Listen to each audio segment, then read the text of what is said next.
Welcome back, coin enthusiasts and history lovers. Today we take a deep dive into the fascinating world of American coinage with a special spotlight on a game-changing coin, the 1965 Washington quarter dollar, featuring the iconic motto E pluribus unum. This wasn't just another coin, it marked a historic transition in US minting, and had a ripple effect that still impacts collectors and the coin market today. Close-up of the 1965 quarter, rotating slowly.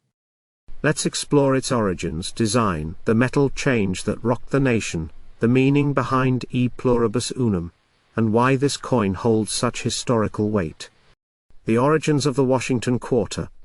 1930s archival footage, Great Depression visuals, President George Washington portraits. To understand the 1965 Washington quarter, we need to go back to its original creation in 1932. That year marked the 200th birthday of George Washington, the first President of the United States. To celebrate, the U.S. Mint introduced a brand new quarter-dollar coin featuring his portrait. The coin was designed by John Flanagan, a respected sculptor, and it replaced the previous standing Liberty quarter, which had been in circulation since 1916. Standing Liberty quarter versus Washington quarter. The obverse featured Washington's profile, and the reverse proudly displayed a majestic bald eagle with wings spread wide. Prominently placed above the eagle was the enduring national motto, E pluribus unum, Latin for out of many, one. This phrase signifies the unity of the American states forming one nation, a powerful message carried on almost every US coin. The silver crisis and the coin shorter. Economic footage, news headlines about silver prices and coin shortages. Fast forward to the early 1960s, and the United States was facing a critical issue, a coin shortage, and at the center of it was silver. Up until 1964, Washington quarters were made of 90% silver and 10% copper. But the global price of silver was rising, and these coins were suddenly worth more as metal than as money. People began hoarding quarters and other silver coins, removing them from circulation. Graph showing rising silver prices versus coin hoarding patterns. The government was forced to act quickly. The solution? Change the composition of coins, specifically the quarter. The historic change, 1965 composition shift. Inside the US Mint, footage of coins being struck. Copper nickel sheets rolling. In 1965, the US Mint officially removed silver from the quarter. The new composition became outer layers 75% copper, 25% nickel, core, pure copper. This clad coin still maintained the same size and weight as previous quarters, but the silver sheen was gone. 1964 silver quarter versus 1965 clad quarter. To prevent confusion, the Mint did not include mint marks on quarters from 1965 to 1967. Why? They didn't want people hoarding coins from certain mints thinking they were more valuable. The 1965 Washington quarter became the first clad quarter, and it marked the start of modern coinage as we know E pluribus unum, a motto of unity. Text overlay of E pluribus unum, with historical imagery of us states joining the Union. Though the metal composition had changed, one element remained proudly intact, the motto, E pluribus unum. This Latin phrase dates back to 1776, and was part of the Great Seal of the United States. It appeared on coins as early as the late 18th century, and represents a fundamental American principle, that from many different people, states and cultures, emerges one unified nation. 13 stars surrounding the eagle on the reverse of the coin. On the 1965 quarter, it sits directly above the eagle, a reminder of national unity during a time of great change. Design details of the 1965 Washington quarter. High-definition breakdown of the coin's obverse and reverse. Let's take a closer look at the design elements of the 1965 quarter. Obverse front. Portrait of George Washington facing left. Designer John Flanagan. The word Liberty arches above. The date 1965 is placed below the bust. In God We Trust appears on the left side, reverse back. A bald eagle, wings spread, perched on a bundle of arrows. Below it, olive branches, symbols of peace. Above the eagle, the powerful motto, E pluribus unum. The words United States of America and quarter dollar frame the coin. Even though silver was removed, the integrity of the design was maintained, offering a sense of continuity for the American people. Mintage and distribution. U.S. mint locations: Philadelphia, Denver, San Francisco. In 1965, the mint struck an enormous number of quarters to meet the high demand and ease the shortage. Over 1.8 billion 1965 quarters were minted, all without mint marks as mentioned earlier. All of them were technically minted in Philadelphia, but some production was assisted by branch mints. This makes unmarked 1965 quarters very common, but also historically significant as they represent the first wave of a new era in U.S. Coinage, collector value and rare errors, coin collecting fair, magnifying glass inspecting a quarter. So, is the 1965 Washington quarter worth anything more than 25 cents today? In most cases, circulated 1965 quarters are worth face value, due to high mintage and lack of silver. However, there are some rare exceptions. 1965 silver quarter errors. A few quarters were mistakenly struck on leftover silver planchets intended for 1964 coins. These rare silver 1965 quarters can sell for thousands of dollars. Off-center strikes, double dies and other mint errors from this year are also sought after by collectors. Always check the edge. Silver quarters have a solid silver edge, while clad coins show a copper stripe. Cultural and historical significance. 1960s civil rights protests, Vietnam War clips, Apollo mission footage. The 1965 quarter came out during a turbulent time in American history. The civil rights movement was at its peak. The Vietnam War was escalating. The space race was in full swing. In this context, the coin's motto, E pluribus unum, carried deep meaning, a symbol of hope, unity and resilience in a divided era. Even in the face of economic shifts and social upheaval, this small coin stood as a silent emblem of American identity. Legacy of the 1965 quarter. Timeline of Washington quarters leading up to the modern 50 states series. The 1965 Washington quarter set the foundation for modern U.S. coinage. Its copper-nickel-clad composition became the standard for decades.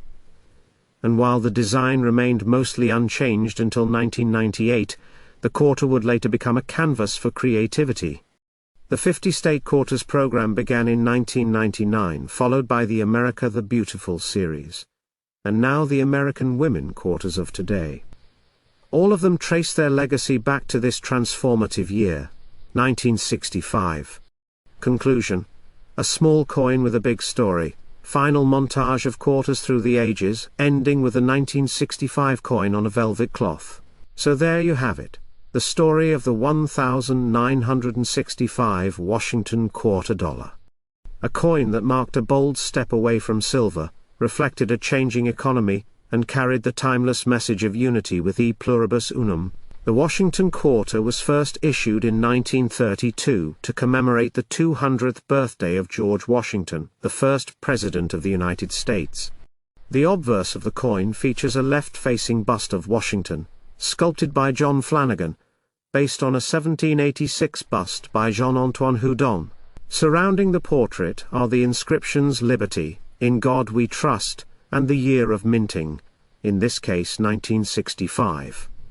On the reverse we see the classic heraldic eagle, wings spread proudly with a bundle of arrows below and 2 olive branches. Above it the words United States of America and the powerful phrase, E pluribus unum. At the bottom of course is the denomination, quarter dollar. But 1965 wasn't just another minting year, it was the start of something huge, the end of silver quarters. Why 1965 was a turning point. Before 1965, Washington quarters were made of 90% silver and 10% copper. These coins had intrinsic value due to the silver content. However, by the early 1960s, silver prices were rising rapidly.